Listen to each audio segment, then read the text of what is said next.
Digital big breaking చూస్తూ ఉన్నాము. ఎస్ఎల్బీసీలో టన్నెల్లో చిక్కుకుపోయినటువంటి ఆ ఇన్సిడెంట్ దేశవ్యాప్తంగా చర్చనీయాంశంగా మారుతూనే ఉంది. సో ప్రజెంట్ ఏ క్షణమైన కార్మికులను గుర్తించే అవకాశాలు ఉన్నాయి. అదే పనిలో పడ్డారు రెస్క్యూ టీమ్స్. దానికి సంబంధించినటువంటి బ్రేకింగ్ చూస్తూ ఉన్నాము. లోపల ఏం జరుగుతుందో బయటకు తెలియని పరిస్థితి అంతా కూడా విషమంగా మారినటువంటి సిచ్యువేషన్ చూస్తూ ఉన్నాము. సో ప్రజెంట్ క్షణక్షణం ఉద్రిక్త వాతావరణం కనిపిస్తుంది. అక్కడ అసలు ఏం జరుగుతోంది? ఆ ప్రమాదం జరిగి 8 రోజులు గడిచినప్పటికీ కూడా 7 రోజులు గడిచినప్పటికీ కూడా ఇది 8వ రోజు కొనసాగుతూ ఉంది. సో వారి ఆచూకీ ఇప్పటికీ ఇంకా తెలియరాలేదు. నిన్న జీపీఆర్ మిషన్ ద్వారా అక్కడ కార్మికుల మృతదేహాలను గుర్తించారు సో అధికారులు. దీనికి సంబంధించి పూర్తి డీటెయిల్స్ మా ప్రతినిధి శంకర్ అడిగి తెలుసుకుందాం. శంకర్, ప్రజెంట్ చూస్తూ ఉన్నాము ఎస్ఎల్బీసీ టన్నెల్ దగ్గర సహాయక చర్యలు కొనసాగుతూనే ఉన్నాయి. రెస్క్యూ టీమ్ అందరూ కూడా అక్కడికి చేరుకొని ప్రత్యేక బృందాలుగా ఏర్పడి అక్కడ ఎస్ఎల్బీసీ టన్నెల్లో చిక్కుకోయినటువంటి వారి పరిస్థితిని ఆచూకీని తెలుసుకునే ప్రయత్నాలు గత కొంతకాలంగా 7 రోజులుగా చేస్తూనే ఉన్నారు. లోపల ఏం జరుగుతుందో ప్రజెంట్ తెలియని సిచ్యువేషన్. టన్నెల్ దగ్గరలో అంబులెన్స్లను అన్నిటినీ కూడా సిద్ధం చేశారు అధికారులు. కార్మికులను గుర్తించే ప్రయత్నం అయితే ప్రజెంట్ చేస్తూ ఉన్నారు. నిన్న టీబీసీ మిషన్ కూడా మనం చూసాం. పరికరాలు ఊడొచ్చి పడిపోవడంతో రెస్క్యూ టీమ్ అక్కడికి వెళ్లేందుకు ఎన్నో ఇబ్బందులు ఎదుర్కొంటున్నప్పటికీ కూడా వారిని వెలికి తీసేందుకు తీవ్ర ప్రయత్నాలు అయితే చేస్తూ ఉన్నారు, శ్రమిస్తున్నటువంటి సిచ్యువేషన్. ప్రజెంట్ ఎస్ఎల్బీసీ టన్నెల్ దగ్గర చూస్తూ ఉన్నాం మనము. ఎస్ఎల్బీసీ దగ్గర తీవ్ర ఉద్రిక్త పరిస్థితులు అయితే కనిపిస్తూ ఉన్నాయి. క్షణక్షణ ఏం జరుగుతుందో తెలియని పరిస్థితి. మరి ఆనవాళ్లు గుర్తించే పనిలో అయితే నిన్న మనం జీపీఆర్ మిషన్ ద్వారా చూసాము. సో ప్రజెంట్ దానికి సంబంధించినటువంటి సిచ్యువేషన్ ఏంటి అనేది మా ప్రతినిధి శంకర్ని అడిగి తెలుసుకుందాం. ఎస్ఎల్బీసీ టన్నెల్ దగ్గర ఆయన అందుబాటులో ఉన్నారు. చూస్తూ ఉన్నాము శంకర్, ఇప్పుడు మనం ప్రజెంట్ సిచ్యువేషన్ ఏంటి, అక్కడ ఎలా ఉంది? అంటే కార్మికులను గుర్తించే ప్రయత్నం అయితే చేస్తున్నారు. ఆనవాళ్లు కూడా తెలిసాయి మనకి జీపీఆర్ మిషన్ ద్వారా నిన్న. సో ప్రజెంట్ సిచ్యువేషన్ ఏంటి? సౌమ్య, ఇప్పటికీ ఎస్ఎల్బీసీ టన్నెల్లో చేరుకున్నటువంటి వారి ఆచూకీ గుర్తించేందుకు 8వ రోజు ఆ రెస్క్యూ ఆపరేషన్ కొనసాగుతున్నటువంటి పరిస్థితి ఇక్కడ కనిపిస్తుంది. ముఖ్యంగా ఏదైతే జీపీఆర్ గ్రాండ్ పెనిట్రేటింగ్ రాడార్ సహాయంతో ఎక్కడైతే భూమి లోపల వస్తువులు అదేవిధంగా వ్యక్తులకు సంబంధించేటటువంటి ఆనవాళ్ళ గుర్తింపు చేసే యంత్రం ద్వారా నిన్న లోపల పూర్తిగా కూరుకుపోయినటువంటి బురదలో స్కాన్ చేస్తూ లోపల ఉన్నటువంటి కొంత అవశేషాలకు సంబంధించినటువంటి వాటిపైన మార్క్ చేయడంతో పాటు అక్కడ బురదను తవ్వే ప్రయత్నం చేస్తూ లోపల ఉన్నటువంటి వాటిని వెలికి తీసేందుకైతే ముమ్మర ప్రయత్నాలు ఎస్ఎల్బీసీ టన్నెల్ దగ్గర కొనసాగుతున్నాయి. ఇక ముఖ్యంగా 8వ రోజు అంటే నిన్న 7వ రోజు రాత్రి పూర్తిగా ఈ యొక్క ఎన్జీఆర్ఐ బృందం సభ్యులు కూడా లోపలికి వెళ్ళడం, అక్కడ కొన్ని అవశేషాలకు సంబంధించి కొంత మార్కింగ్ వేయడం, ఆ తర్వాత ముఖ్య బృందంతో 8 మంది లోపలికి వెళ్ళి అక్కడ ఎక్కడైతే గుర్తించారో అక్కడ మొత్తం కూడా మార్క్ చేసి ఆ ప్రదేశాల్లో తవ్వకాలు జరుపుతున్నటువంటి పరిస్థితి ఎస్ఎల్బీసీ టన్నెల్ దగ్గర కొనసాగుతుంది. ముఖ్యంగా 8 రోజులు గడుస్తున్నా వారికి సంబంధించినటువంటి ఆచూకీ వ్యవహారంలో కీలక పరిణామం చేసుకోవడంతో ఈ ఆపరేషన్పై సర్వత్రా ఉత్కంఠత నెలకొంటున్నటువంటి పరిస్థితి ఎస్ఎల్బీసీ పరిసర ప్రాంతాల్లో చోటు చేసుకుంది. ఈరోజు ఉదయం నుంచి పూర్తిగా ఈ యొక్క తప్పిపోయి లోపల చిక్కుకున్న వారికి సంబంధించినటువంటి అవశేషాలు అయి ఉండవచ్చు. ఆ రాడార్కు సంబంధించి గ్రాండ్ పెనిట్రేటింగ్ రాడార్ ద్వారా చూసినటువంటి అవశేషాలు మెత్తని భాగాలుగా ఉన్నాయి కాబట్టి వారివే అయి ఉంటాయని చెప్పి అంటున్నప్పటికీ మరొకసారి ఈ యొక్క జీపీఆర్ మిషన్ ద్వారా తిరిగి అక్కడ బురద లోపల పూర్తిగా మరోసారి స్కాన్ చేసి దీన్ని పూర్తిగా ధృవీకరించేందుకైతే అధికారులు ముందరకు వెళ్తున్నటువంటి పరిస్థితి. ఇక ముఖ్యంగా 8 మంది చిక్కుకుపోయారు, 42 మంది సేఫ్గా బయటికి రావడం, వారంతా ఇతర రాష్ట్రాలకు చెందిన వారు కావడం, ఆ బురదలో ఖచ్చితంగా 8 రోజులు గడిచి ఉంటాయి కాబట్టి ఇప్పుడు ఎక్కడైతే జీపీఆర్ మిషన్కు జీపీఆర్ యంత్రానికి పూర్తిగా తెలుస్తుందో అవన్నీ కూడా అక్కడ లోపల బురద లోపల వీరంతా చిక్కుకుపోయి ఉంటారని చెప్పి ఇప్పటికే ఒక ప్రాథమిక సమాచారం బయటికి వస్తుంది. ఒక్కసారిగా వారికి సంబంధించినటువంటి ఆనవాళ్లు లభిస్తున్నాయంటూ పూర్తిగా బయట నుంచి లోపల నుంచి సమాచారం వస్తుండడంతో ఒక్కసారిగా ఈ ఎపిసోడ్ అంతా కూడా రసవత్తరంగా మారినటువంటి పరిస్థితి. ఇది సెన్సిటివ్ విషయం కాబట్టి అధికారులు అధికారికంగా ప్రకటనలు చేస్తే తప్ప మనం బయటికి ఏది ఇవ్వకూడదనే నేపథ్యంలో ఈరోజు ఎస్ఎల్బీసీ టన్నెల్ దగ్గర భారీగా పోలీసులను మోహరించారు. ముఖ్యంగా దాదాపు నాగర్ కర్నూలు జిల్లా ప్రభుత్వ ఆసుపత్రి దగ్గర 12 అంబులెన్స్లను, అదేవిధంగా ఎస్ఎల్బీసీ టన్నెల్కు సమీపంలోని హెలిప్యాడ్ సమీపంలో కూడా మరో 12 అంబులెన్స్ వెహికల్లను కూడా అరేంజ్ చేయడంతో ఒక్కసారిగా లోపల ఉన్న వారికి సంబంధించి మృతదేహాలు దొరికి ఉండవచ్చు. అక్కడ మృతదేహాలు తరలింపు కోసమే అంబులెన్స్లను ఇక్కడికి రప్పించారు. వారికి సంబంధించినటువంటి సొంత స్థలాలకు పంపించేందుకు ఆ సొంత స్థలాలకు సంబంధించినటువంటి వారి ఆచూకీ పిన్ లొకేషన్లను కూడా అంబులెన్స్ డ్రైవర్లకు ఇచ్చినటువంటి పరిస్థితి ఇక్కడ కనిపిస్తుంది. ఈ ఎపిసోడ్లో మొత్తంగా చూసుకుంటే ప్రపంచంలోనే ఇది ఒక అతిపెద్ద టన్నెల్. దీంట్లో దాదాపు 41 కిలోమీటర్ల మేర కూడా దీన్ని ఏర్పాటు చేయడం, 13.5 కిలోమీటర్ల దగ్గర ఈ ప్రమాదం చోటు చేసుకోవడం, ఆ సమయంలో అక్కడ పనిచేస్తున్నటువంటి 50 మందిలో 42 మంది సేఫ్గా పెట్టబడడం, 8 మంది లోపలే చిక్కుకోవడంతో ఒక్కసారిగా రాష్ట్ర ప్రభుత్వం ఇక్కడ చిక్కుకున్న వారిని బయటికి తెచ్చేందుకు యుద్ధ ప్రాతిపదికన చర్యలు చేపట్టింది. 4 రోజుల వరకు కూడా లోపల ఉన్నటువంటి పరిస్థితులను అంచనా వేయడం, అక్కడ ఉన్నటువంటి అవాంతరాలను కనుగొనడం, అవాంతరాలను ఏ విధంగా మనము క్లియర్ చేసుకోవాలి, ఏ విధంగా ముందుకు వెళ్ళాలి అనే క్రమంలో కూడా ఇప్పటికీ ఎన్డీఆర్ఎఫ్ కావచ్చు, ఎస్డీఆర్ఎఫ్, అదేవిధంగా rat hole miners, markers, army, navy ఇట్లా దాదాపు 11 బృందాలతో కూడినటువంటి 536 మంది సభ్యులు పూర్తిగా రెస్క్యూ చేయగా మొత్తంగా 6వ రోజు నుంచి కూడా ఈ రెస్క్యూ ఆపరేషన్ ముమ్మరంగా ముందుకు వెళ్ళి 7వ రోజు ఈ యొక్క జీపీఆర్ పరికరం ద్వారా కూడా అక్కడ ఉన్నటువంటి మనిషి ఆకారంలో ఉన్నటువంటి అవశేషాలను గుర్తించినట్టు కూడా ఒక టాక్ బయటికి వినిపించడంతో ఖచ్చితంగా వాళ్ళే అయి ఉంటారు, వాళ్ళు ఖచ్చితంగా దొరుకుతారు. కాబట్టి ఇక్కడికి యంత్రాంగం అంతా కూడా కదిలి వస్తుంది.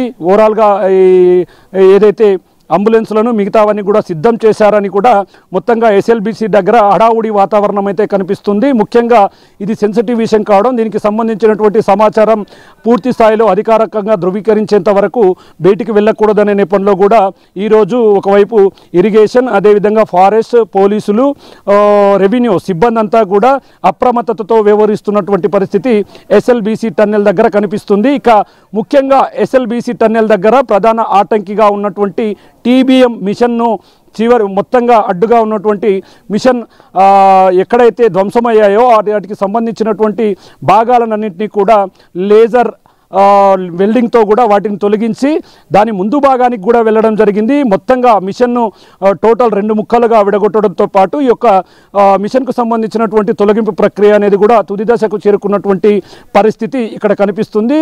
ఇక ముఖ్యంగా అధునాతన టెక్నాలజీతో కూడినటువంటి లేజర్ వెల్డింగ్తో పాటు టన్నెల్కు సంబంధించినటువంటి బ్లూ ప్రింట్, మరి అదేవిధంగా నిపుణుల సలహాలు, మరోవైపు ఎన్జీఆర్ఐ బృందం, జియాలజికల్ బృందం వీళ్ళంతా కూడా లోపల ఉన్నటువంటి సాయిల్కు సంబంధించి టెస్టులను ఎప్పటికప్పుడు తీసుకుంటూ ఆ రిపోర్ట్ బేస్ చేసుకొని ముందుకు పోతున్నారు. ఇక ముఖ్యంగా టీబీఎం మిషన్లో ప్రధాన భాగమైనటువంటి టన్నెల్లో ఉన్నటువంటి వ్యర్థాలను బయటికి తెచ్చే కన్వేయర్ బెల్ట్ మీద అధికారులు ప్రత్యేకమైనటువంటి దృష్టి సారిస్తున్నారు. కన్వేయర్ బెల్ట్ రన్ అవుతే లోపల ఉన్నటువంటి మట్టిని మాన్యువల్గా కాకుండా కన్వేయర్ బెల్ట్ ద్వారా బయటికి తరలించేందుకు ముమ్మరంగా బృందాలు పనిచేస్తున్నాయి ఎస్ఎల్బీసీ టన్నెల్లో.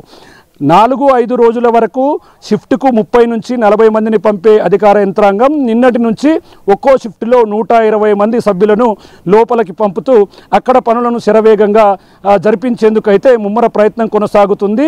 ఓవరాల్ ఎపిసోడ్లో లోపల ఉన్న వాళ్ళు ఎప్పుడు బయటపడతారు, వారికి సంబంధించినటువంటి ఆచూకీ ఎక్కడ లభ్యమవుతుంది, వారికి సంబంధించినటువంటి వారు బతికి ఉంటే వారిని బయటికి తెస్తారు, చనిపోయారని చెప్పి ఇప్పటికే ఖచ్చితంగా లోపల నిర్ధారణ అయినటువంటి పరిస్థితి ఇక్కడ కనిపించడంతో కనీసం వాళ్ళని ఎప్పటికీ బయటికి తెచ్చి వాళ్ళ కుటుంబ సభ్యులకు వారిని అప్పగిస్తారనేది మాత్రం సర్వత్రా ఆసక్తికరమైనటువంటి అంశాలు ఎస్ఎల్బీసీ టన్నెల్ పరిధిలో చోటు చేసుకుంటున్నాయి. ముఖ్యంగా ఇప్పటికే 11 బృందాలనే కాకుండా మిగతా మరికొన్ని బృందాలను కూడా ఇక్కడికి రప్పించే అవకాశాలు కనిపిస్తున్నాయి. ఖచ్చితంగా ఏదైతే జీపీఆర్కు సంబంధించినటువంటి యంత్రం ద్వారా చేపట్టినటువంటి ఈ ప్రయోగం సక్సెస్ కావడంతో అక్కడ ఉన్నటువంటి స్పాట్లో ఇప్పటికే సింగరేణి కార్మికులతో పాటు ర్యాట్ హోల్ మైనర్సు, అదేవిధంగా ఆర్మీ, నేవీ సిబ్బంది కూడా ఈ యొక్క సహాయక చర్యల్లో ముమ్మరంగా ముందుకు వెళుతున్నటువంటి పరిస్థితి ఎస్ఎల్బీసీ టన్నెల్ దగ్గర కనిపిస్తుంది. ముఖ్యంగా గత 8 రోజుల నుంచి కూడా బిగ్ టీవీ ఇక్కడ ఎక్స్క్లూజివ్గా రిపోర్ట్ చేస్తూ వస్తుంది. ఎందుకంటే ఇక్కడ ఉన్నటువంటి ప్రతి అంశాన్ని క్లియర్ కట్గా తెలుసుకున్న తర్వాతనే ఆ అంశాన్ని పూర్తిగా వివరిస్తూ చేసే ప్రయత్నం పోతుంది. ఓవరాల్గా ఎపిసోడ్ మరో 2 రోజుల్లో ముగియబోతుందని చెప్పి కూడా నిన్న క్లియర్ కట్గా అధికారులు ఒక అంచనాకు వచ్చిన నేపథ్యంలో ఇదంతా సజావుగా కొనసాగి ఈ కట్టింగ్ ప్రక్రియలు చివరి దశలో ఉన్నట్టు కూడా పూర్తిగా కంప్లీట్ అయ్యి ఆ జీపీఆర్ఎస్ ఆధారంగా గుర్తించినటువంటి మొత్తం అవశేషాలకు సంబంధించినటువంటి డాటా బయటికి వస్తే ఖచ్చితంగా ఈరోజు సాయంత్రం లేదా రేపటిలోగా ఈ యొక్క ఆపరేషన్ అంతా కూడా కంప్లీట్ అయ్యి సక్సెస్ఫుల్గా దీన్ని ముందుకు తీసుకువెళ్లేలా కూడా అధికారులు ప్లాన్ చేస్తున్నటువంటి పరిస్థితి ఇక్కడ కనిపిస్తుంది. ఏది ఏమైనప్పటికీ ఓవరాల్ ఎపిసోడ్ అంతా కూడా ఉత్కంఠభరితంగా సాగింది. 8 రోజులు దాదాపు 11 బృందాలు 630 మంది సభ్యులు కూడా పాల్గొంటూ ఈ ఆపరేషన్ సాయంత్రం వరకు సక్సెస్ చేసేలా కనిపిస్తుంది. సౌమ్య రైట్ శంకర్, ఇప్పుడు మనం చూస్తున్నాము గత 7 రోజుల నుంచి కూడా అనేక రెస్క్యూ టీమ్స్ బృందాలన్నీ కూడా అక్కడ చేరుకొని అనేక సహాయ చర్యలు చేపడుతూనే ఉంది. దీనికి సంబంధించి బయటకు తీసిన మీరు చెప్పినట్టుగా సో ప్రజెంట్ వాళ్ళ ఎవరైతే కార్మికులు చిక్కుకుపోయారో, ఎవరైతే వాళ్ళ నాన్నవాళ్ళు గుర్తిస్తూ ఉన్నారో, సో ప్రజెంట్ వాళ్ళకి సంబంధించిన ఆచూకీ ఇంకా పూర్తిగా తెలియనప్పటికీ ప్రజెంట్ వాళ్ళ ఫ్యామిలీ స్టేటస్ ఏ విధంగా ఉంది అంటే దానికి సంబంధించి అధికారులు ఎలాంటి భరోసా తీసుకుంటున్నారు, దానికి సంబంధించి అప్డేట్స్ ఏంటి? ఎప్పుడైతే ఈ ప్రమాదం చోటు చేసుకుందో, ఈ ప్రమాద ఘటన జరిగిన వెంటనే రాష్ట్ర ప్రభుత్వం అత్యవసరమైనటువంటి సమీక్షా సమావేశాలు నిర్వహించింది. ఈ ఘటనపై వెంటనే పూర్తి స్థాయిలో అధికారులను రంగంలోకి దింపినటువంటి పరిస్థితి ఇక్కడ కనిపించింది. ఘటన తరువాత లోపల చిక్కుకున్నటువంటి వారి పూర్తి వివరాలను సేకరించింది. ఆ రోజు 8:30 గంటలకు లోపలికి ఎవరు షిఫ్ట్లోకి వెళ్ళారు, వారి డాటాను తీసుకోవడంతో పాటు బయటికి వచ్చినటువంటి వారి పేర్లను పూర్తిగా పరిశీలించి లోపల చిక్కుపోయినటువంటి వారి పూర్తి ఆధారాలను సేకరించడంతో పాటు ఇక్కడ జేపీ కన్స్ట్రక్షన్స్కు సంబంధించినటువంటి వారంతా కూడా లోపల టన్నెల్లో పనిచేస్తున్నటువంటి వారి వివరాలతో కూడినటువంటి లిస్టు తీసుకోవడంతో పాటు చిక్కుకుపోయినటువంటి వారి కుటుంబాలకు కూడా సమాచారం ఇచ్చినటువంటి పరిస్థితి గత వారం రోజులుగా కొనసాగింది. 4 రోజుల క్రితమే లోపల చిక్కుకున్న వారి కుటుంబ సభ్యులు కూడా వివిధ రాష్ట్రాల నుంచి ఇక్కడికి చేరుకున్నాడు.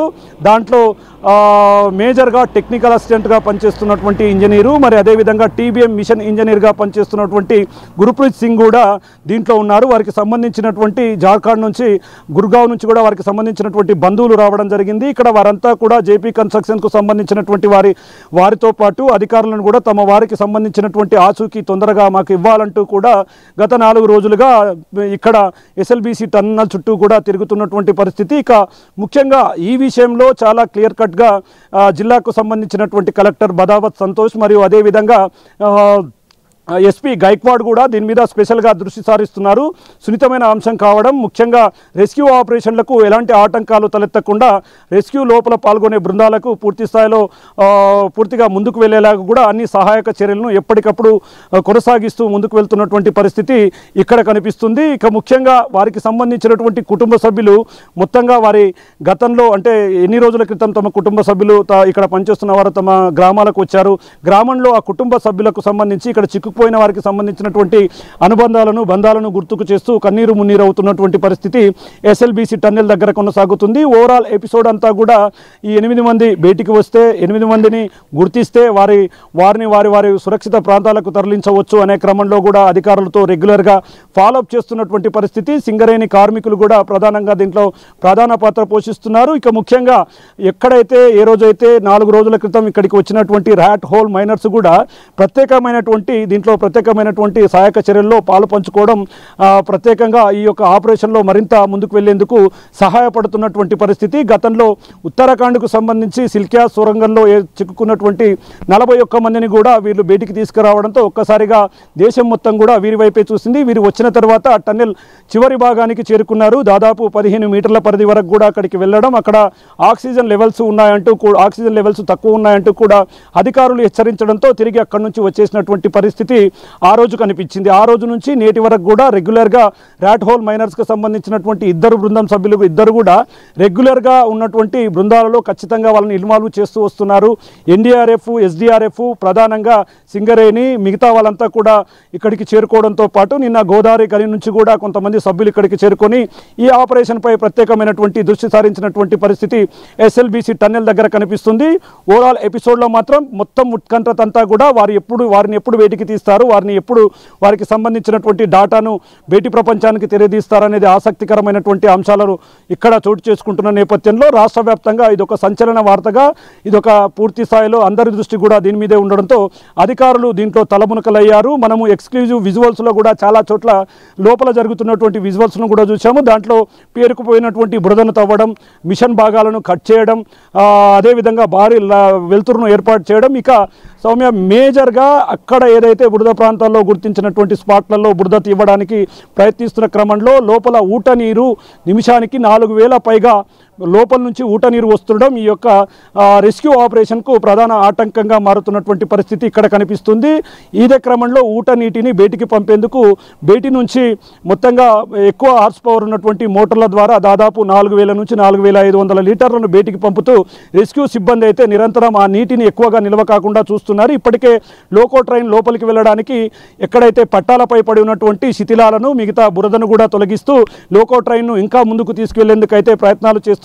లోపల నీటిలో కూరుకుపోయినటువంటి బురదను సైతం కూడా బయటికి తెచ్చి అది లోకో ట్రైన్ ట్రాలీలలో కూడా బయటికి పంపుతున్నారు. కన్వేయర్ బెల్ట్పై దృష్టి సారించారు. ఇక ముఖ్యంగా లోపలికి వెళ్తున్న క్రమంలో కొంతమంది ఎన్డీఆర్ఎఫ్ సిబ్బంది కూడా కర్రలతో నడుచుకుంటూ వెళ్తున్నారు. అంటే వెళ్లే క్రమంలో కర్రలతో ముందట ఉన్నటువంటి భాగాన్ని అది బురదమయంగా ఉందా, వాటర్మయంగా ఉందా అని చెప్పి కూడా అంచనా వేస్తూ ముందుకు వెళ్తున్నటువంటి పరిస్థితి ఈ ఓవరాల్ ఎపిసోడ్లో కనిపించింది. ఇదంతా కూడా పూర్తిగా 8 రోజులుగా ఉత్కంఠభరితమైనటువంటి ఆపరేషన్గా కొనసాగుతున్నటువంటి దీంట్లో పూర్తి పరిణితి చేకూరడంతో ఈరోజు దీనిపై ఒక స్పష్టత వచ్చే అవకాశం ఉంది. ఇప్పటికే దీనిపైన పూర్తి స్థాయిలో ఒకవైపు రాష్ట్ర ప్రభుత్వం ముందుకు వెళుతూ దీన్ని ఒక రాజకీయ కోణంలో చూస్తూ దీని మీద బురదల్లో జల్లే ప్రయత్నం చేస్తున్నారంటూ కూడా ఇప్పటికే మంత్రి ఉత్తమ్ కుమార్ రెడ్డితో పాటు పలువురు మంత్రులు అభిప్రాయపడుతున్నారు.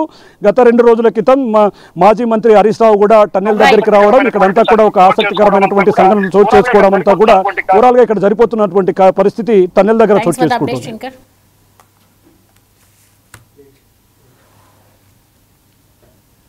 రైట్, ఇది పరిస్థితి. టన్నెల్ దగ్గర కూలినటువంటి ప్రాంతంలో నిన్నంతా కూడా బృందాలు చేరుకొని జీపీఆర్ మిషన్ ద్వారా కార్మికులను గుర్తించే, ఆనవాళ్లను గుర్తించే ప్రయత్నం అయితే చేశారు.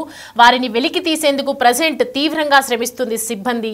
అక్కడికి అందరూ చేరుకొని సింగరేణి కార్మికులు ఏ పొజిషన్లో ఉన్నారు, అసలు వాళ్ళ పరిస్థితి ఏంటి అని ఎదురు చూస్తున్నటువంటి సిచ్యువేషన్. 7 రోజులు గడిచిపోయింది. ఇక 8వ రోజు, ఇది ఆఖరి రోజు. ఖచ్చితంగా వారి ఆనవాళ్ళు, వాళ్ళు ఎక్కడున్నారు, అసలు పరిస్థితి ఏంటి, అక్కడ సిచ్యువేషన్ ఏంటి అనేది మాత్రం ఇవాళ పూర్తి అప్డేట్స్ బులెటిన్ వచ్చే ఛాన్స్ అయితే ఖచ్చితంగా కనిపిస్తూ ఉంది. సో అందరిలో టెన్షన్ కనిపిస్తుంది. దేశవ్యాప్తంగా కూడా ఇది ఒక ఉద్రిక్తమైనటువంటి పరిస్థితి. అందరూ కూడా 8 మంది కార్మికుల గురించి వాళ్ళ ఆచూకీ ఏంటి అని తెలుసుకునే సిచ్యువేషన్లు అయితే ఉన్నారు.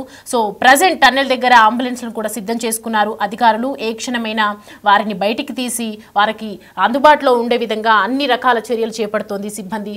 టన్నెల్లో జీపీఆర్ మిషన్ ద్వారా కూడా నిన్న కార్మికులందరూ వాళ్ళ ఆనవాళ్ళు కూడా గుర్తించడం జరిగింది. ఇప్పుడు ప్రజెంట్ అయితే వారిని వెలికి తీసే ప్రయత్నం అయితే జరుగుతూ ఉంది. సిబ్బంది అందరూ కూడా అక్కడికి చేరుకున్నారు, అంబులెన్స్ అధికారులు చేరుకున్నారు. సో నిన్న సింగరేణి సీఎండీకి సంబంధించి మీడియాతో ఆయన మాట్లాడారు. అక్కడ ఉన్నటువంటి సిచ్యువేషన్, ఎస్ఎల్బీసీ టన్నెల్ యొక్క సిచ్యువేషన్ వివరించడం జరిగింది. ఒకసారి అదేంటో చూద్దాం. మొత్తం అక్కడ ఉన్న ఆ రాళ్ళు, రప్పలు అన్నీ క్లియర్ చేయడానికి అయితే మినిమం ఒక వారం రోజు పట్టగలుగుతుంది. ఇప్పుడైతే మనం 13.6 కిలోమీటర్ దగ్గర మనము ఆ టన్నెల్ బోర్ మిషన్ అక్కడ నుంచి అది విడిపోయి అక్కడ ఒక హడల్గా మారింది. అక్కడ నుంచి ఆ పాయింట్ నుంచి ముందు వెళ్ళడం కష్టంగా ఉంది. కాకపోతే మన రెస్క్యూ పర్సనల్స్ కానీ ఎన్డీఆర్ఎఫ్ వాళ్ళు దానికంటే ముందు వెళ్ళగలుగుతున్నారు. అండ్ కొన్ని చోట్ల అయితే మనము టన్నెల్ బోరేషన్ 9.2 మీటర్ కదా, 9.2 మీటర్ అది కొన్ని చోట్ల డయా అంటే దాదాపు 30 ఫీట్ విడ్త్ అండ్ లెంత్ అంతుంది. దాంట్లో చూసేదాకా చాలా రాళ్ళు, రప్పలు అన్నీ ఉన్నాయి. అవన్నీ తీయడానికి అయితే మినిమం ఒక వారం రోజులు పట్టగలుగుతుంది. జీపీఆర్ ఇమేజ్ రాలేదు. ఎన్జీఆర్ వాళ్ళు కొంచెం చూశారు, కొన్ని స్పాట్ చూశారు, కానీ దాని మీద ఏమీ ఇంకా క్లారిటీ లేదు. ఇంకా సిగ్నల్ దొరకట్లేదు, కంపల్సరీ వాళ్ళకి క్లియర్గా దొరకట్లేదు. They not clear. అలాంటి టెక్నాలజీ లేదు ఇంకా గుర్తించే టెక్నాలజీ. లేదు, నేను వెళ్ళాను కదా, నాతో పాటు అందరితో పాటు నేను వెళ్ళాను. లాస్ట్ స్పాట్ వరకు వెళ్ళాము. మనము వెళ్ళేసి ఎంత గ్రావెల్స్ ఉంది, ఏమేమి ఆటంకాలు ఉన్నాయి మనకి ఆపరేషన్స్ అనేది చూసాము. సో మనకి సింగరేణి వర్కర్స్ ఏంటంటే అండర్ గ్రౌండ్లో వరకు చేసే పనిలాగానే ఉంది ఇది. అందుకోసం వీళ్ళు యాక్టివ్గా చేయగలుగుతున్నారు. ఎన్జీఆర్ఏ ఆపరేషన్స్ కాదు, వాళ్ళకి చెప్పాము. అంటే మనుషులు కనుక ఉంటే ఎక్కడ ఉన్నారు, ఏ స్పాట్లో ఉన్నారు, TBM తర్వాత ఉన్నారా, ఏమైనా మధ్యలో ఉన్నారో చెప్పారు. సో కొన్ని చూడగలిగారు వాళ్ళు, కొన్ని చెప్పగలిగారు. అంటే ఒక హైపోథెటికల్ చెప్పగలిగారు, ఒక అక్యురసీ లేదన్నట్టు, అంటే ఖచ్చితత్వంలో చెప్పలేకపోయినారు వాళ్ళు అన్నట్టు. ఇంకా దాన్ని ఇంకా స్టడీ చేయమని చెప్పాం వాళ్ళకి. అంటే ఇక్కడ మనకు డిజాస్టర్ మేనేజ్మెంట్ ఉంది, అరవింద్ సార్ కానీ, ఇక్కడ కలెక్టర్ కానీ, ఇంకా మేము కానీ వాళ్ళని NGRని మరింత ఖచ్చితత్వంతో వీళ్ళు ఎక్కడ ఉన్నారో చెప్పమని చెప్పగలిగాం. 8 మంది మిస్ అయ్యి ఉన్న వాళ్ళు ఎక్కడ ఉన్నారు, TBM మిషన్ అవతల ఉన్నారా లేదా యువతలో ఉన్నారా అనేది కాస్త ఖచ్చితత్వంతో చెప్పారు. దానికోసం వాళ్ళు ఒక 2 రోజులు తీసుకునే అవకాశం ఉంది. TBM హాఫ్ TBM ఆ విరిగిపడి 13.6 కిలోమీటర్ దాకా ఉంది. అయితే మెయిన్ ఎక్కడైతే యాక్సిడెంట్ అయింది, ఎక్కడైతే సీపేజ్ ఆర్ బ్లాకేజ్ ఉందనుకో, అది 13.900 దాకా ఉంది. అది అక్కడి నుంచే 13.900 ఆవాల ఒక మిషన్ ఉంది, TBM machine original part, front part, rear part ఉంది. బ్యాక్ పార్ట్ ఏమో అది విడిపోయి విరిగిపోయి 13.6 కిలోమీటర్ దాకా పడి ఉంది అది. సో అక్కడ పడి ఉండడం వలన దాన్ని తొలగించి మనకు ఏది గ్యాస్ కట్టర్ తోటి కానీ ప్లాస్మా కట్టింగ్తో చేస్తున్నాము. తప్పగా ఈ కటింగ్ వెల్డింగ్ పనులు చేసి ఆ కటింగ్ పనులు దాకా రేపు మధ్యాహ్నంగా అయిపోతే మనకు కొంచెము ఆ తర్వాత ఇవి క్రాలర్స్ కానీ JCB మిషన్ కానీ తీసేసి స్పీడర్ మూమెంట్తో ఆ గ్రావెల్స్ కానీ ఆ మడ్ కానీ అవన్నీ తీసే అవకాశం ఉంది. ఇంజనీరింగ్ ఇంకా అంటే వాళ్ళు ఉన్నారు, చీఫ్ సైంటిస్ట్ ఉన్నారు, వాళ్ళకి మరింత అక్యురేట్గా ఆ డేటా అనేది ఇవ్వాలని మన కలెక్టర్ గారు చెప్పారు. మేము డిజాస్టర్ మేనేజ్మెంట్ నుంచి మనకు స్పెషల్ చీఫ్ సెక్రటరీ గారు చెప్పారు. సో దాని మీద ఐ థింక్ వాళ్ళు రేపటిలో ఇంకోసారి చెప్పారు. అంటే నేను కాదు, ఇంకో 2 days పట్టవచ్చు.